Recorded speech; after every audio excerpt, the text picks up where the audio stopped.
Hey, what's up, YouTube's DUBKDAD. I'm showing you guys Goodstuff.dek. Can't really call it plants anymore because now we only have 3 plants, and when we had 4, and Tengu and 3 tour guide, it was called Synchrocentric.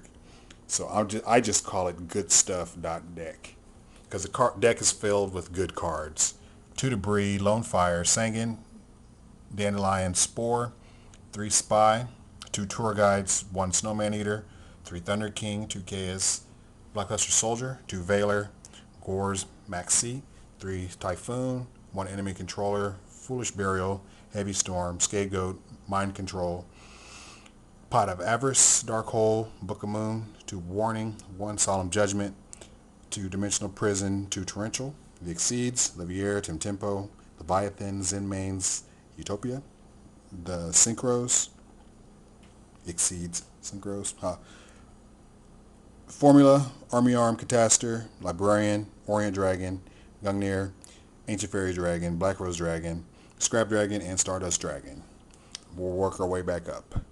Alright, Ancient Fairy Dragon, good against Dark Worlds, good against Gravekeepers, light attribute. It's a dragon for going into with debris. We need it.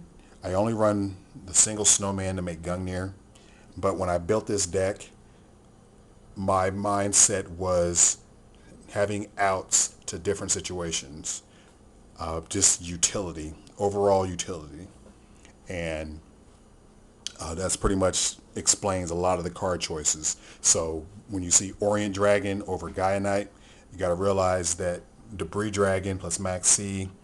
If I Foolish Dandy, and then I go to summon Lone Fire, or go to summon Debris Dragon and a Veiler, then at least I go on Orient Dragon.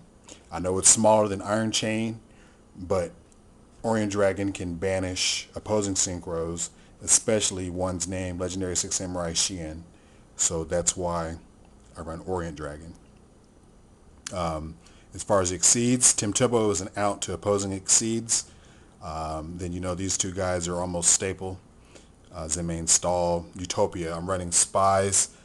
Spy and Spy into Utopia is a light and dark for BLS. Simple as that. I'm not running 1-for-1 because every time I have to summon a Veiler, I die a little inside. So, and then without Glow Bulb, the 1-for-1 play is less than spectacular. And that's why 1-for-1 isn't in here. Again, the deck is revolved around, stunning.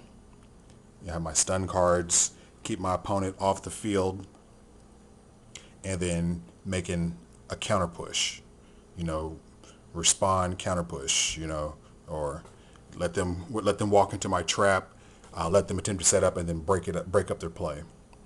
The deck without Tengu, without 3 Tengu, without 3 Tour Guide, without Glow Bulb, without Trishula is underwhelming, to say the least.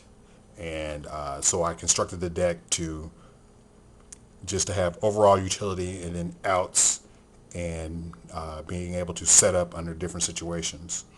So that's why I don't run another target for Tour Guide. I don't need to make the explosive Tour Guide play. I have other plays. I can sit on Snowman or Spies, go into a Chaos play, rather than making sure I have another Exceed play.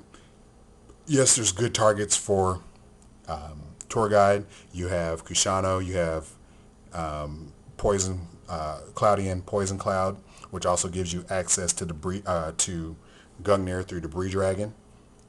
But then last but not least, Night Assailant. Those are all really solid picks.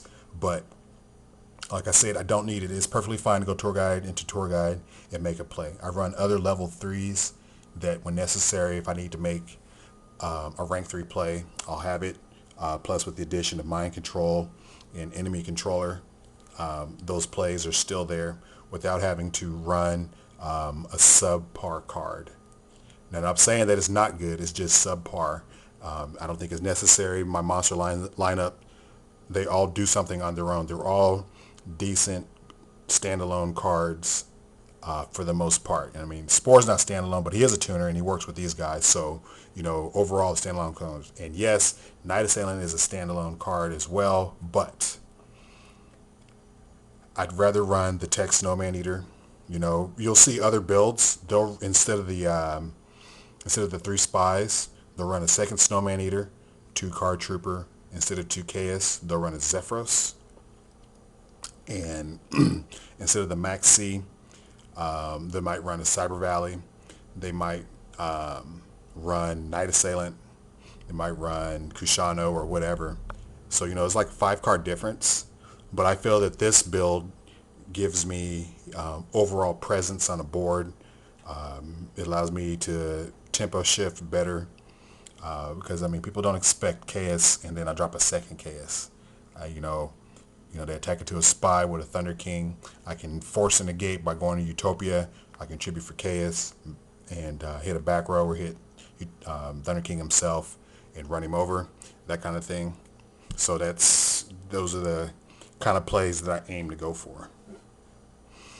Something else that I might want to mention, I don't play Copy Plant or anything like that again. I mean, namely because I'm not running 1-for-1. And also Copy Plant is, you know, without Mystic Tomato and other ways to bring them to the field really fast. It just, I don't want the potential of drawing of extremely low utility card. And that's why he's not in there. All right, so tell me what you think, YouTube. I feel this is going to be a pretty standard build going into YCS Toronto coming up this weekend. With, like I said, probably 5 card difference. And we'll see how that pans out. DUBKDAD and I'm out.